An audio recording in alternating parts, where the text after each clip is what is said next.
Tuesday morning in Bakersfield, California, began like any other, with the desert sun scorching the streets in shades of tarnished gold and empty promises. No one expected that this day would go down in history as one of the city's most intense, one of those moments when seconds are worth more than entire years. The 911 call came in at 9:43 a.m., and the voice on the other end trembled like a leaf in an autumn wind. A 76-year-old woman, Martha Henderson, was being held hostage inside her own home, and the man holding her had a gun pressed against her fragile temple. The nightmare had begun, and no one knew how it would end. Patrol cars surrounded the block within minutes, turning that quiet street into a silent, calculated war zone. Neighbors were evacuated in a rush that was both controlled and terrified, their faces etched with the horror of seeing something so violent invade their slice of American peace. The kidnapper, identified as Dean Corbett, a 42-year-old man with a history of domestic violence and debts stacked like mountains, had picked the wrong house on the wrong day. He was demanding $200,000 and a helicopter, the delusions of a man who had watched too many movies and lived too little reality. But Martha, trapped inside the house that had been her sanctuary for 50 years, wasn't a movie character. She was flesh and blood, fear and whispered prayers.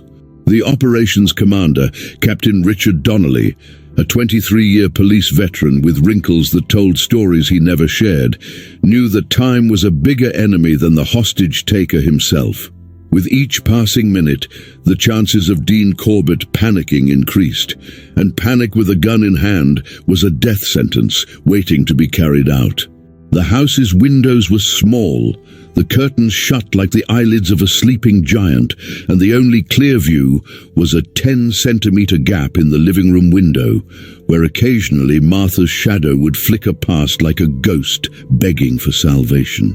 Donnelly needed a miracle, or at least a perfect shot that defied the laws of physics and luck. And that was when he made the call that changed everything.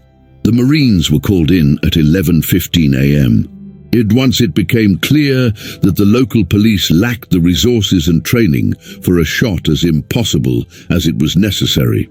2 elite snipers from Camp Pendleton were dispatched by helicopter, arriving with equipment that looked like it belonged in a sci-fi film, and with a confidence that bordered on justified arrogance. Sergeant Jake Morrison and Corporal David Chen were the best of the best, men trained to hit targets from 1,000 meters away under conditions that would make others give up before even trying.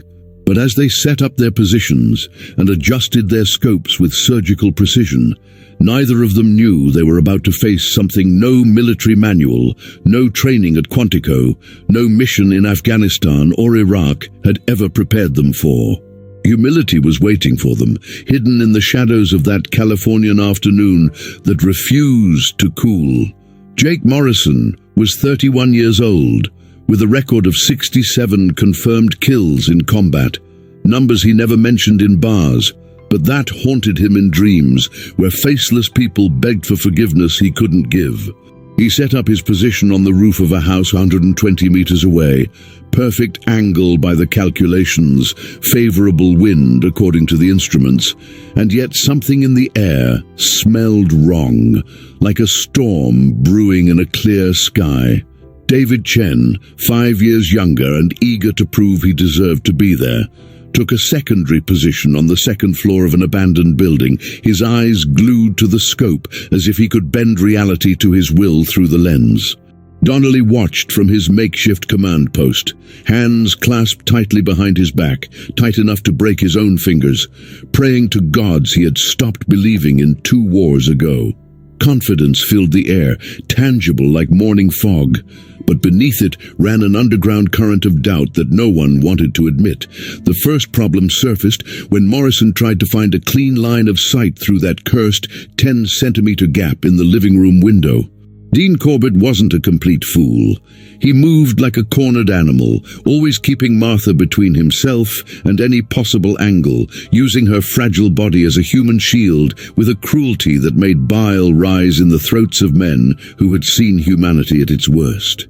Every time Morrison thought he had the shot, Corbett shifted, dancing a macabre waltz where each step was calculated to keep death at bay.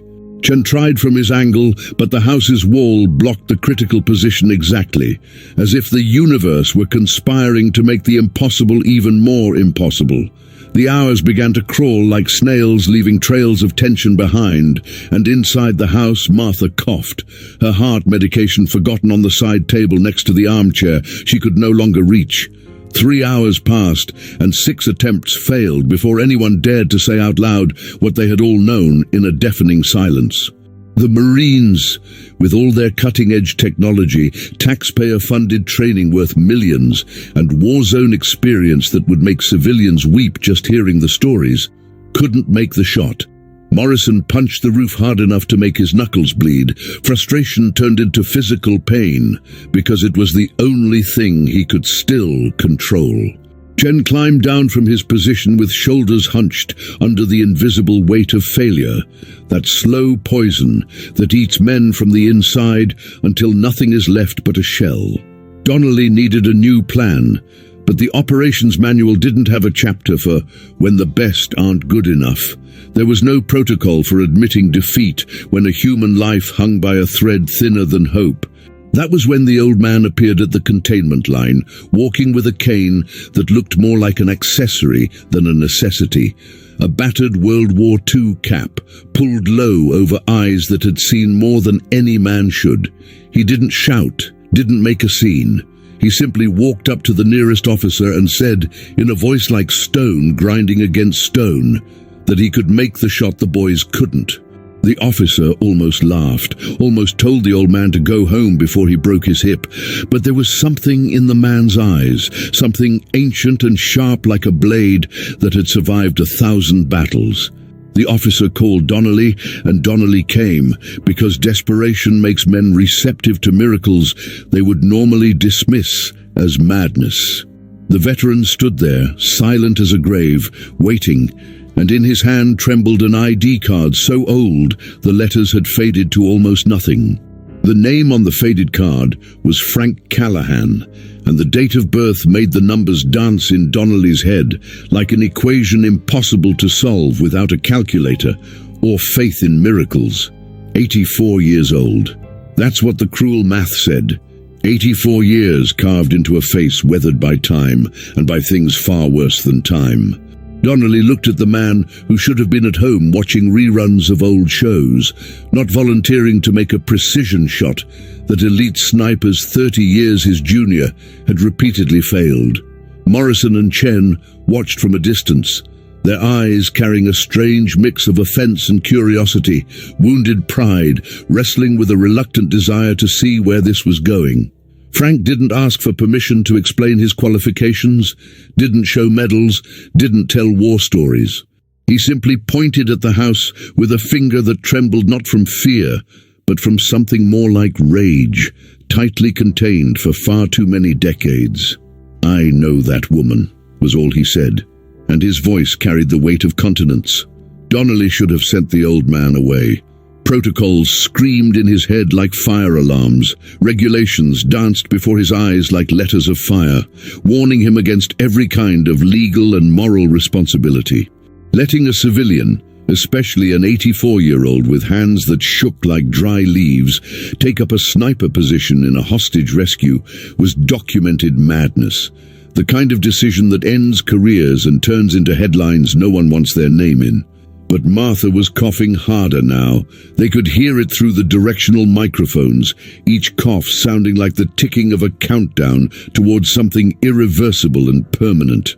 Dean Corbett was growing more agitated, his voice rising with each shouted demand no one intended to meet, his finger tightening on the trigger just enough to make anyone with a beating heart nervous. Donnelly looked at Frank, then at the house, then at his highly trained, expensive Marines who now stood like statues of failure. The decision made itself, or perhaps desperation made it for him. "Do you have a weapon?"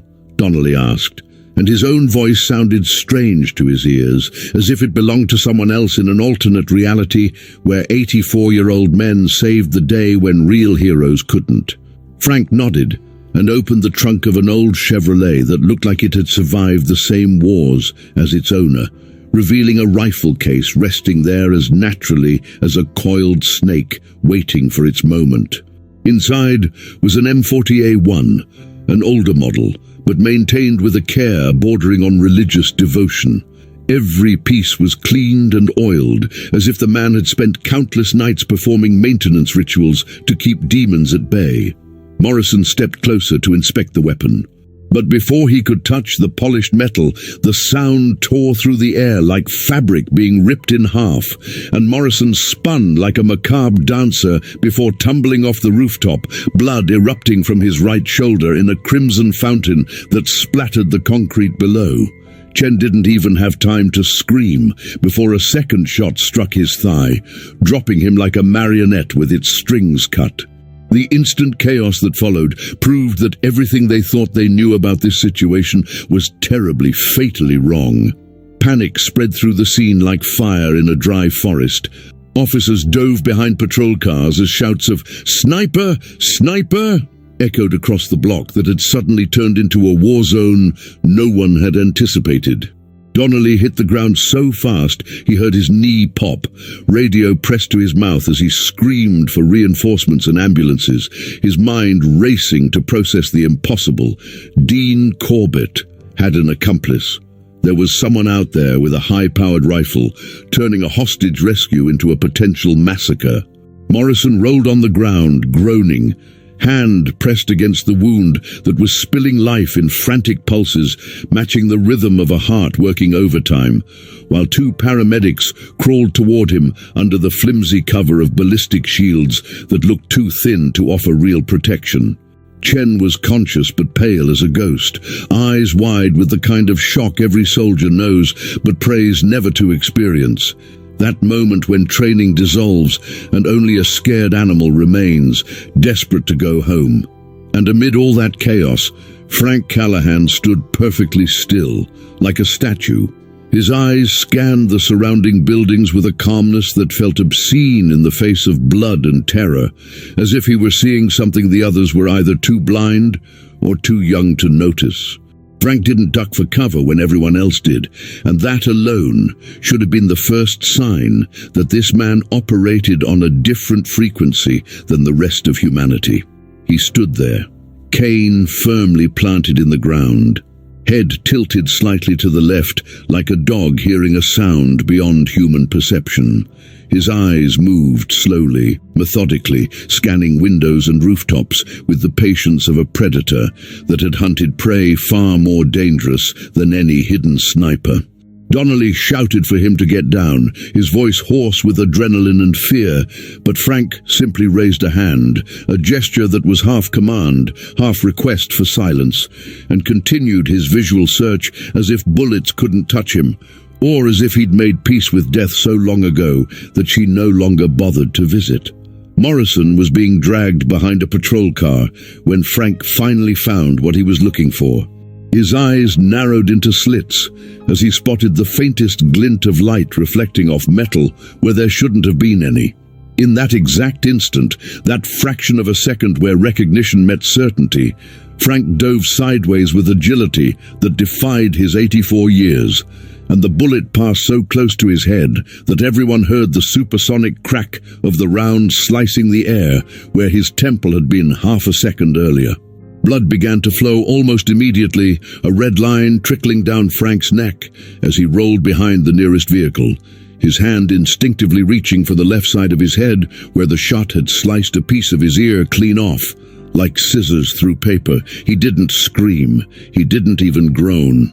He simply pressed his fingers against the wound and looked at the blood on his hand with an expression that was less pain and more irritation, as if this were a personal inconvenience, delaying more important plans. Donnelly crawled over to him, medical kit already open, but Frank pushed his hand away with a firmness that made it clear first aid could wait until the bigger threat was dealt with. "Blue building, 3rd floor, middle window, 70 degrees northeast from here," Frank said, his voice too calm for a man who had just lost part of his ear. He pointed with his blood-stained finger toward the exact spot from which death had just tried, and failed, to find him by mere centimeters that separate a headline from an obituary. The blood dripped onto the concrete like a macabre metronome, keeping time that continued ticking regardless of who lived or died. Donnelly followed the line of sight Frank had indicated, and this time, through binoculars trembling in his sweaty hands, he saw it.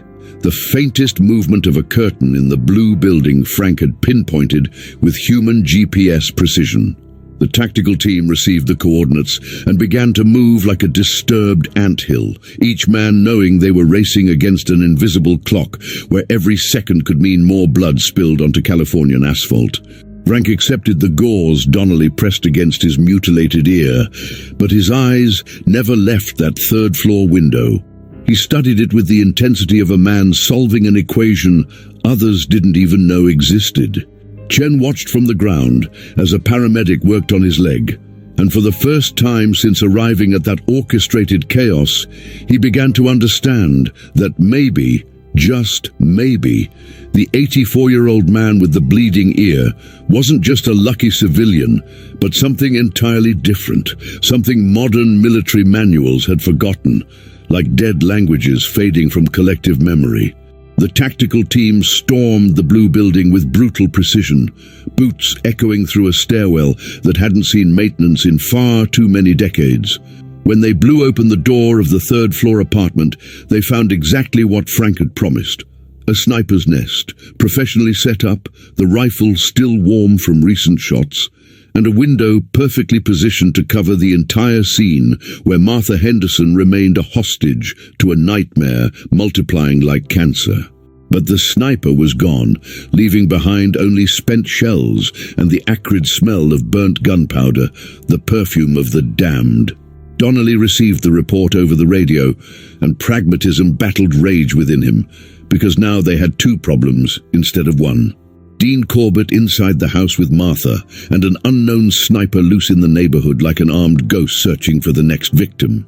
Frank listened to the report through Donnelly's radio, and something in his face shifted, not fear, but recognition, as if a puzzle piece had finally snapped into the place he'd suspected from the start, but hadn't wanted to believe until absolute certainty forced his hand. Frank finally allowed the paramedic to bandage his ear, but while young, trained hands worked on the wound that hurt more than his face would ever admit, his mind was somewhere else entirely, traveling through decades and memories most people would mercifully choose to forget. He asked to speak with Donnelly privately. The tone wasn't a request. It was a command disguised as courtesy, the kind of command that men who've led others through hell recognize instantly and obey without question. They stepped away from the chaos, finding a relatively quiet corner behind a SWAT van, and Frank began to speak in a voice that sounded like a confession in an empty church. "The sniper isn't working with Corbett. He's working against you. Against anyone who tries to solve this without spilling the blood he wants to see spilled." Donnelly frowned. It didn't make any sense. But Frank continued, before any interruption could break the thread of reasoning he was following, like breadcrumbs left by a malicious crow. "Martha Henderson isn't a random hostage, and Dean Corbett didn't choose that house by accident or blind desperation," Frank said, the blood staining the white bandage on his head, punctuating each word with urgency that couldn't be ignored. He explained that he'd known Martha for 60 years, since she was a young nurse in San Diego, and he was a soldier, returning from places that didn't exist on official maps, doing things governments denied with the zeal of preachers denying their own sins. Martha had nursed him back when he returned, broken in ways not all physical, and between them grew a friendship that survived marriages, deaths, relocations, and every kind of tragedy life throws at those who live long enough to collect both visible and invisible scars. Donnelly listened without interrupting, but a question began to form in his eyes like a gathering storm. Why would anyone want to turn a simple hostage situation into a war zone with multiple shooters and objectives shifting by the minute? Frank took a deep breath, and what he said next tilted Donnelly's world off its axis, as if gravity had suddenly decided to pull sideways instead of down. "The sniper who shot your men is my son," Frank said. The words fell between them like bombs that hadn't detonated yet, but everyone knew would. Eventually, inevitably, Tommy Callahan. That was the name Frank pronounced with the weight of mountains in every syllable. His only son, the boy he had trained from childhood to shoot, to control his breathing, to see the world through scopes and calculate wind and distance before calculating moral consequences. Tommy had enlisted, following in his father's footsteps, served in places that changed names but never their violent nature, and returned with something broken inside him that even Frank, with all his experience dealing with men shattered by war, couldn't fix. Donnelly felt as if the floor had been pulled out from under him, and beneath it there was nothing but an endless abyss, because now everything made terrible, twisted sense. Dean Corbett was merely a pawn, bait placed there by Tommy to create a situation where the Marines would fail, where Frank would be called in, where father and son would meet on a battlefield the son had orchestrated as revenge. "There's no time to explain everything," Frank said, cutting off the questions Donnelly was about to ask. He gripped the M40A1, which had been in his hand since he'd pulled it from the trunk, his fingers finding the familiar metal like shaking hands with an old friend. He explained, too quickly for Donnelly to fully process, that Tommy blamed Martha for saving Frank at the Naval Hospital in 1952. The son had grown up hating his father's absences, hating the missions the government denied, and now Tommy was forcing an impossible choice: let Martha die or kill his own son to save her. Frank didn't wait for permission. He simply began walking toward the firing position he'd identified earlier, rifle held against his chest with decades of familiarity, each step a declaration that some battles you don't choose, but you fight anyway. Donnelly shouted after him, but Frank was already climbing to the rooftop, determination making 84 years look like a lie. And inside the house, Martha coughed again, reminding everyone that time was the enemy, and it didn't negotiate terms of surrender. Frank took position on the rooftop where Morrison had failed hours earlier, the dried blood of the Marine still staining the concrete. A cruel reminder that youth and training don't always triumph over experience born in wars history books prefer to forget. He lay down slowly, his knees protesting with a dull ache he ignored with lifelong practice, and put his eye to the scope with a sigh that carried the weight of decades of impossible decisions made in fractions of a second. Through the scope, he finally had a clear view of the room where Martha was, and what he saw made his 84-year-old heart skip a beat. She was paler than ever, her hand pressed against her chest, as if her heart wanted to burst out of her fragile ribcage. Dean Corbett stood behind her, pressing a gun to her temple with a force that left a red mark on skin as thin as tissue paper. The window offered perhaps 12 centimeters of opening. The angle was a geometric nightmare, defying physics and luck, and the afternoon wind had shifted direction 3 times in the last 5 minutes, as if the universe itself conspired to make the impossible even more impossible. Frank began to control his breathing, not with a technique from a manual, but with a rhythm his body had known since before some of the officers below had been born.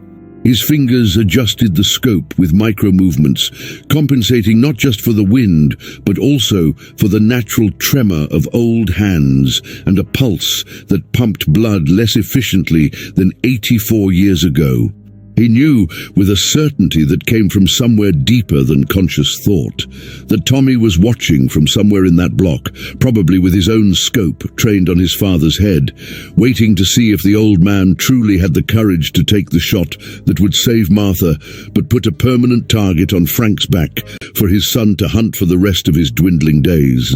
Dean Corbett moved again, the erratic pattern of a man on the edge of a nervous breakdown, and Frank saw an opening bloom like a slow-motion flower. 3 centimeters of Corbett's left temple exposed for half a second, maybe less. A window so small that a wrong breath would mean hitting Martha instead of the hostage-taker, and living with that weight until a death that would follow swiftly, delivered by Tommy's bullet or by Frank's own shattered conscience beyond any hope of redemption. Frank's finger found the trigger, and the entire world slowed to almost a stop, as if time had decided to grant him one final courtesy before demanding the price it always exacted from men who lived by the rifle and would die thinking of it. He exhaled half his breath, felt his heart beat one last time before the critical moment, and saw Dean Corbett tilt his head exactly 2 degrees to the left, while shouting something inaudible at Martha, who was quietly crying with the acceptance of someone who had already made peace with the inevitable end. The opening was there, a gift from fate or physics, or the god Frank had stopped believing in somewhere between Korea and a Laotian village whose name he never managed to pronounce correctly, and he pulled the trigger with pressure so soft it felt like a caress rather than a death sentence. The rifle kicked against his shoulder with the familiarity of an embrace. The sound of the shot echoed through the block, like thunder announcing a storm that had already passed. And through the scope, Frank saw with crystal clarity the bullet pass through those 12 centimeters of impossible opening and enter Dean Corbett's temple exactly where he had planned, exactly where 50 years of muscle memory and instinct guaranteed it would. Dean Corbett dropped like a sack of stones, without drama or last words. Martha stood for a full 2 seconds before her legs gave out and she collapsed into the armchair behind her, alive, breathing, saved. Frank began lowering the rifle, the first smile in decades starting to form at the corners of a mouth that had forgotten how to make that movement. But the smile never completed its journey. The impact hit him like God's hammer striking a broken anvil. Tommy's bullet struck Frank square in the back, tore through his right lung, and burst out his chest in a spray of blood that splattered across the still-hot rifle in his hands. Frank collapsed forward onto the rooftop concrete with the dull sound of a cancelled future. Donnelly saw it through binoculars and shouted something even he didn't understand. The tactical team, in the middle of rescuing Martha, now faced a second emergency unfolding on the rooftop, where an unlikely hero was bleeding out faster than an old heart could pump a substitute. Frank rolled onto his back, the pain making the torn ear feel like a caress, and looked at the afternoon sky, darkening at the edges of his vision, or maybe just in his failing consciousness. He thought with strange clarity that at least Martha was alive. At least he'd gotten that right, before his son collected a debt the father hadn't known existed until too late to renegotiate. The paramedics reached the rooftop in record time, but record time means nothing when a bullet has torn through a lung and the patient's age is measured in decades that have seen presidents come and go like seasons. Frank was conscious, a cruel mercy, because it meant he felt every second of life escaping through the holes Tommy's bullet had punched in a body that had survived 3 official wars and a dozen classified conflicts still locked in government vaults. Donnelly climbed up, his knees protesting but ignored, and knelt beside the old man, while trained hands worked to stop a hemorrhage that was more concept than real possibility at that point in physics cruelty. Frank grabbed Donnelly's sleeve with surprising strength for a man losing blood faster than hope, and whispered, his voice bubbling with fluid filling the lung where air should have been, "Martha, is she okay?"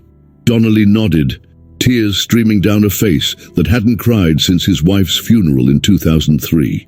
Frank relaxed, as if that confirmation was morphine stronger than anything the paramedics were injecting into his collapsing veins. He looked at the sky darkening, not because night was falling, but because life was leaving, and thought of Tommy out there somewhere, carrying the weight of having killed his own father. Frank prayed to the God he didn't believe in, that his son might find the peace the father never could. Martha was taken to the hospital in shock, but physically unharmed, a statistical miracle that would make statisticians doubt their own calculations if they knew all the variables involved. She asked for Frank repeatedly, her voice weak but insistent, and when they finally told her that he had made the shot that saved her but had taken a bullet from his own son in return, something inside her broke in a way doctors had no equipment to measure or fix. Frank died on the rooftop before the medevac helicopter could even take off, surrounded by strangers who had doubted him hours before, and now looked at his body with the reverence usually reserved for saints and fallen heroes of battles history would remember. Morrison and Chen, recovering in a hospital miles away, heard the news and remained silent for a full 20 minutes, processing the fact that an 84-year-old man with a bleeding ear had done what they, with all their youth, training, and justified arrogance, could not. Tommy Callahan was never found, vanishing like smoke in the desert wind, leaving behind only a spent shell casing at the building where he'd positioned himself and an old photograph of father and son on a happier day. One neither of them probably remembered clearly enough for it to hurt the right way.